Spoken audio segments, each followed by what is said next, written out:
देख लिया तूने? और सुना,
जवाब दिया, मैं तुझे जिंदा नहीं छोड़ेंगे।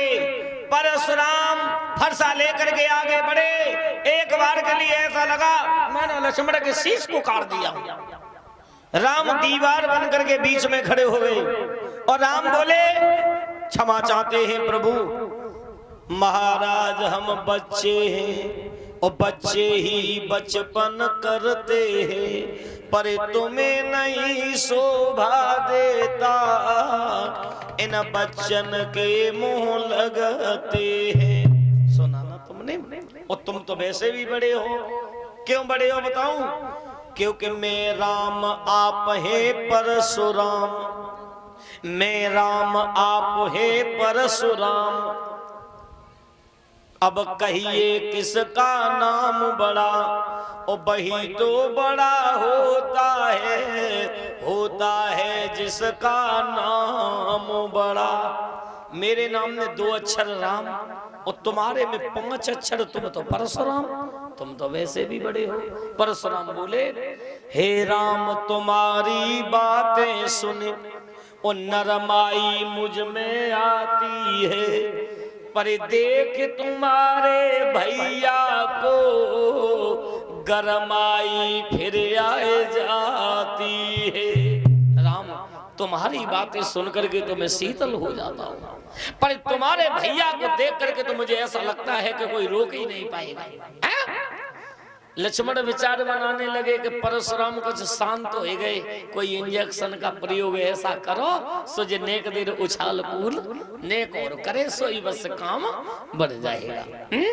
सोई लक्ष्मण उठ करके बोले, क्षमा चाहते हैं पंडित जी, हमें तो ऐसा लगता है कि तुम भाई ब्राह्मण तो नहीं हो जो तुमने अपनी सगी मैया रेणुका का वध कर दिया, तुमने अगर अपने सगे भाइयों को मार दिया, तो तुमने अपने घर में ही वीरताई दिखाते रहे कि आज बई बल का पोरसा जमाना चाहते हो ना। सुनिए ब्राह्मण देव, अरे देख लो जनकपुर के लोगों, जे देखो जे बई ब्राह्मण है जो घर में ही वीरता दिखाते रहे, वो भी अपनी सगी मैया को मार करके गिरा दिया, तो कह रहे हैं कि हमने छत्राणी राण करा दी है।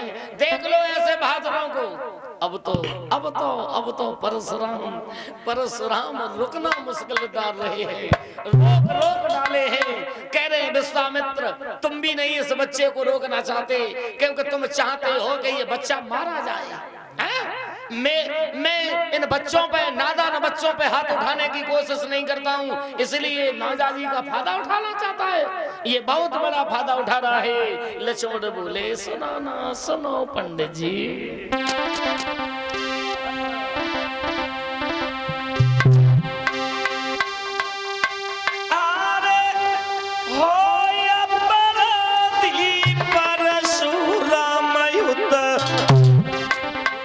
सबको बिगाड़न आए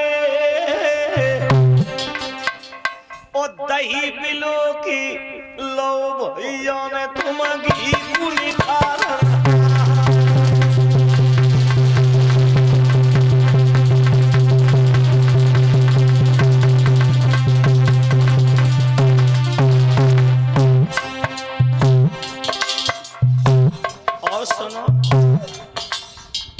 पंडित जी जिसने पाला जन्म दिया रे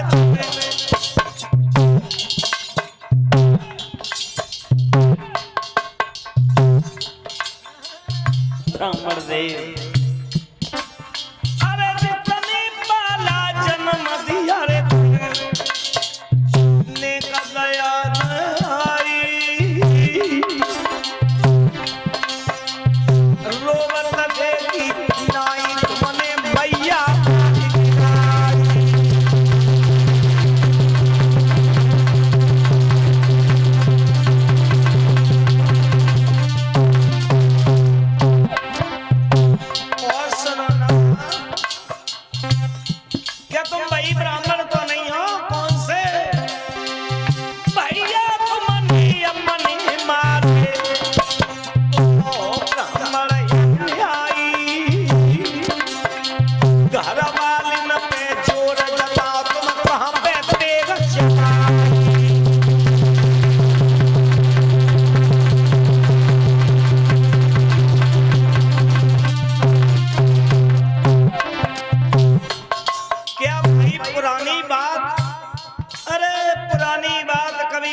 तो आज बल का पूरे सजमाने आए हो लेकिन लक्ष्मण ऐसी ऐसी बातें मार रहे हैं और बोला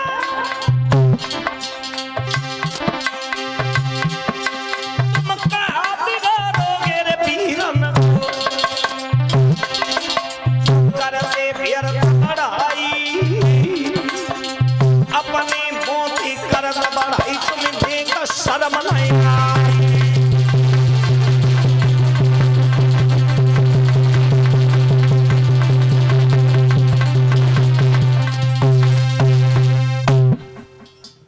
मेरे भैया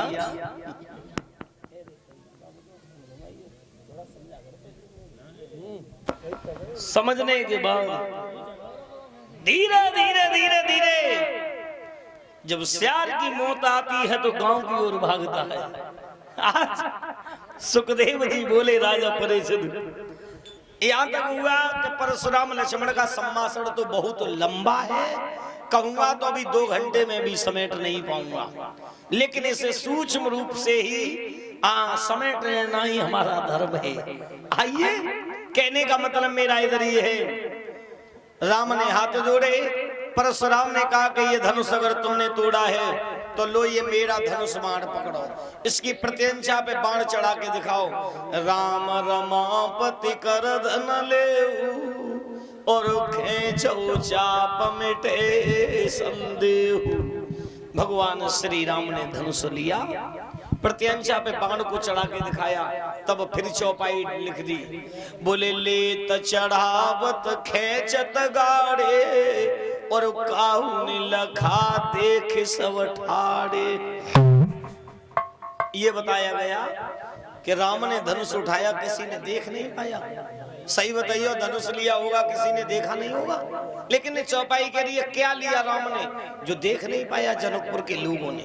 मैं बताऊं, एक अपने गुरुजी की आज्ञा ली, वो किसी ने देख नहीं पाई, और जब प्रत्यंचा पे बाण को चढ़ा के दिखाया तब सांस क्रिया को इस ब्रह्मांड में भगवान श्री राम ने रोक लिया था, उस सांस क्रिया को किसी ने देख नहीं पाया। बोल सियावर रामचंद्र की। इस तरह से परशुराम वहां से क्षमा याचना मांगने के बाद गए हैं। बाद में दशरथ के लिए निमंत्रण गया, तब बाद में दशरथ बारात लेकर के जनकपुर में पहुंचे। जनकपुर में पहुंचे, विवाह होना शुरू हो गया। तुमने देखा होगा माता बहनों भाई बंधु, सीता बरमाला ले खड़ी है राम के सामने, पर राम